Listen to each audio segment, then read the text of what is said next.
நான் பசங்களை திட்டி தான் காண்டாக பழக்கம் இருக்கு.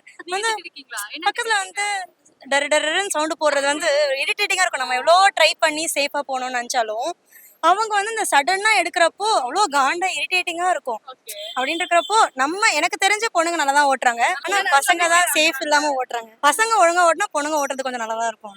நீங்களும் ரொம்ப நல்லாலாம் ஓட்ட மாட்டீங்க, சொரு சொருன்னு போவீங்க எல்லா இடத்துலயும். பெண்கள் எப்படி வண்டி ஓட்டுறாங்க? டிரைவிங் எனக்கு ரூல்ஸ் ஒழுங்கா ஃபாலோ பண்றாங்களா? நீங்க வண்டி ஓட்டிருக்கீங்களா? நான் வண்டி ஓட்டுவேன். ஆனா எனக்கு தெரிஞ்ச எல்லா பொண்ணுங்களும் ஓகே டீசென்ட்டா வருவாங்க. எல்லாருக்குமே ஸ்டார்டிங்ல வர பயம் தானே. இப்ப பார்த்தா 15 வயசு பசங்களே வண்டி ஓட்டுறாங்க, பைக் ஓட்டுறாங்க. அப்படின்றப்போ பொண்ணுங்க சாதமாவே நல்லா தான் ஓட்டுறாங்கன்னு எனக்கு தோணுது. உங்களுக்கு என்ன தோணுது?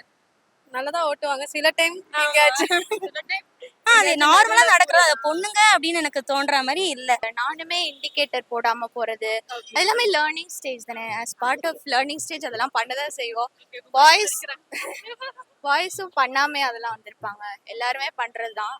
ஆனா ஓவரா சொல்றாங்க எங்களை. பட் அது கத்துக்கிற ஸ்டேஜ்னு நினைக்கிறேன் அவங்க. அது மேபி அவங்க கத்துக்கிட்டு அதை பண்ணாங்கன்னா அவங்களுக்குமே இப்போ சப்போஸ் கீழே விழுந்தாங்கன்னு வச்சுக்கோங்களேன், அவங்கள மட்டும் பாதிக்காது, ஆப்போசிட்ல வரவங்களையும் பாதிக்கும், பின்னாடி வரவங்களையும் பாதிக்கும். ஸோ ஏன் அந்த மாதிரி பண்றாங்கன்னு தெரியல. மேபி நீங்க ஓட்டணும் உங்களுக்கு ஆசையா இருக்கு அப்படின்னா வண்டி கத்துக்கோங்க. ஃபர்ஸ்ட் உங்களை ஓட்ட வேணா நேரம் கத்துக்கிட்டு அதுக்கப்புறம் ஓட்டுங்க. யாரும் எதுவுமே கேட்க போறது கிடையாது.